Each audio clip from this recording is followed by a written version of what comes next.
오늘 함께 묵상하실 말씀은 다니엘서 5장 말씀입니다.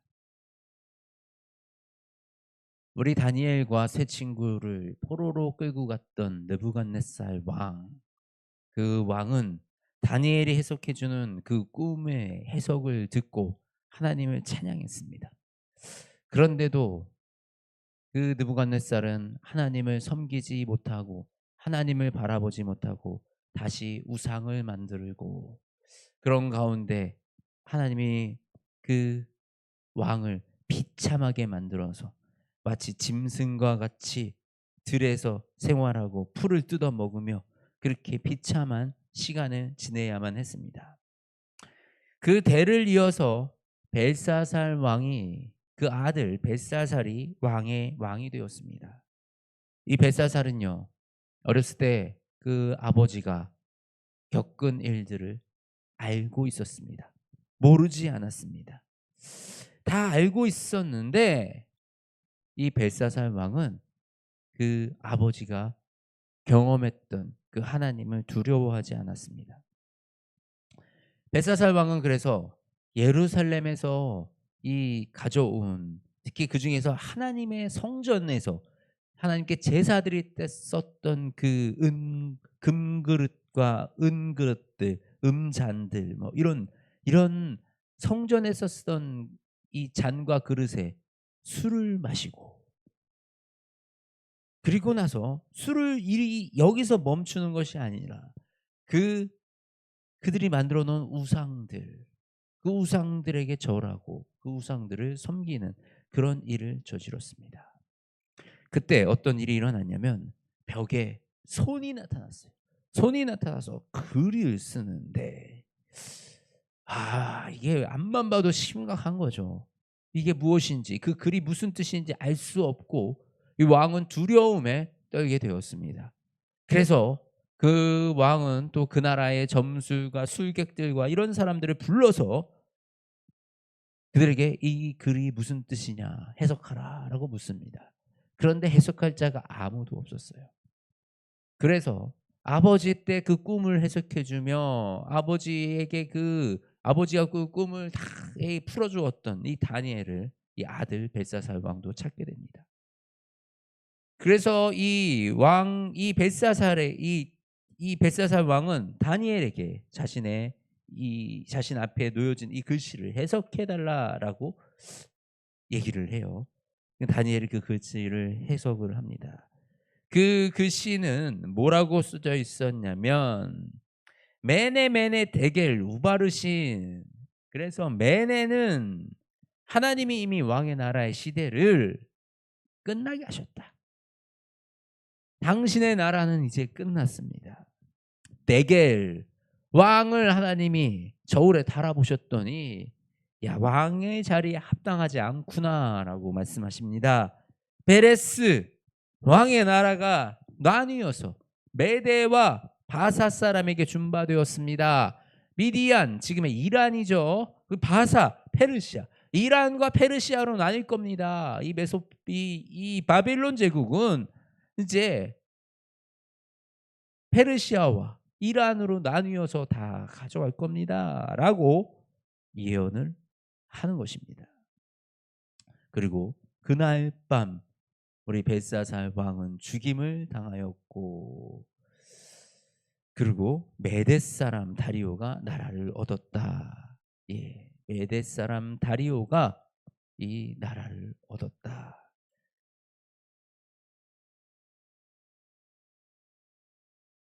이 벨사살 왕은, 그리고 이 느부갓네살 왕은 하나님을 경험했습니다.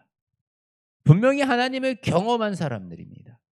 이것은 하나님이 친히 그들을 선택하셨고 그들을 통해서 일을 하시겠다라는 그 하나님의 계획이 있었다라는 것입니다.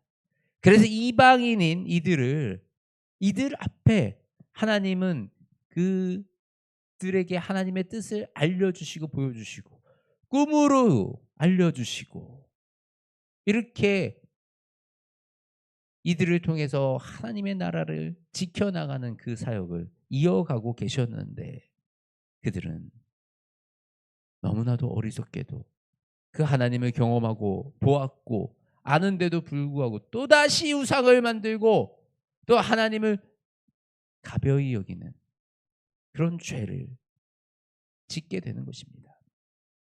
참 어리석죠. 어떻게 이렇게 어리석을 수가 있는가. 근데요, 이것이 저의 삶이었음을 저는 고백합니다. 하나님의 일하심을 분명히 보았고 알았고 어릴 때부터 그 하나님의 나라를 보았음에도 그 하나님의 뜻대로 살아가기 싫어서 도망가고 하나님의 뜻대로 안 살고 내가 내 힘으로 내 마음대로 살아보려고 내가 주인 되어서 살아갔던 그 시간들이 저에게는 있었습니다. 근데 이것이 비단 저만 그럴까요? 우리 모두의 삶 속에 우리가 이런 모습을 다 가지고 있지 않습니까? 우리가 이 다니엘과 다니엘 세 친구들처럼 정말 굳건하고 한결같은 이런 믿음으로 나아간다면 얼마나 감사하게, 얼마나 좋겠습니까? 그런데 우리 인생을 돌아보면 우리의 인생은 다니엘보다는, 특히 저의 인생은 이 다니엘보다는 이 벨사살 느부갓네살 왕의 인생이 더 가까웠다라는 것이 참 비참한 현실입니다. 그만큼 우리는 똑똑한 척하지만 지혜롭지 못하고 어리석은 길을 선택하여 지금까지 살아왔다라는 것입니다. 그런데요, 우리가 왜 이 말씀을 읽습니까? 우리가 왜 이 말씀을 통하여 하나님의 뜻을 구합니까? 깨닫고요. 이 왕처럼 되지 말아야 되겠다. 이 느부갓네살과 벨사살처럼 우리가 이렇게 망하는 길로 가면 안 되겠다라는 이 교훈을 얻어서 우리의 삶을 다시 돌이키고 나의 삶을 다시 하나님께 이끌어 나아가는 이 도구로 이 말씀이 우리에게 주어지는 것이 아니겠습니까? 저와 여러분은 이 벨사살과 느부갓네살처럼 어리석은 자의 말로가 되어지기 원치 않습니다.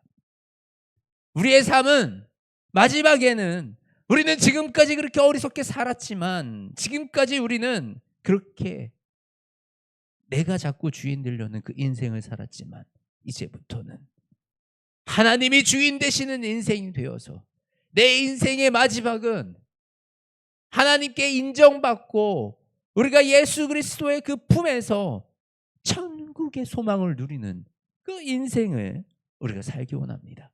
저 여러분이 하나님이 주시는 그 지혜로 말미암아 말씀을 통하여 우리의 삶을 깨고 우리의 삶을 돌이켜 다시 주님의 나라, 주님의 백성으로 거룩한 모습을 지켜가는 저와 여러분이 되시기를 주님의 이름으로 축복합니다. 하나님 감사합니다. 우리에게 말씀을 더하여 주시니 말씀을 통하여 우리의 인생과 우리의 삶을 돌아봅니다. 이 형편없고 부족한 인생을 주님이 부르시고 주님이 사용한다 하셨으니 하나님 이제는 내 인생이 이렇게 어리석은 자처럼 흔들리고 불안한 인생을 살아가지 아니하도록 주님 지켜 보호하여 주시옵소서. 말씀이 인생과 생각의 기준이 되어 온전히 이 말씀을 붙들고 살아가는 그 주님의 자녀가 될 수 있도록 주님 우리를 붙들어 주시고 우리로 하여금 세상에 흔들리지 아니하도록 지켜 주시옵소서. 특히 하나님 이곳에 하나님을 따르고자 하나님을 알고자 사모하는 마음으로 이 기도와 이 말씀에 참여하는 이 영혼들이 있습니다. 주님 이 영혼들의 삶을 지켜 보호하여 주시어서 흔들리지 아니하게 하시고 내가 만난 하나님 살아계신 하나님이 완전한 나의 인생의 주인이 되어 그 주인이 이끄시는 대로 왕이 나의 삶을 주관하시는 대로 살아갈 수 있도록 그리하여 하나님의 기쁨이 되는 그 삶이 될 수 있도록 하나님 이 영혼들의 삶을 사용하여 주시고 이 영혼들의 삶을 지켜 보호하여 주시며 그 가정과 그 환경과 모든 삶의 영역 가운데 하나님의 영광을 친히 드러내 주시옵소서. 사랑이 많으신 우리 주 예수 그리스도의 이름으로 기도드립니다. 아멘.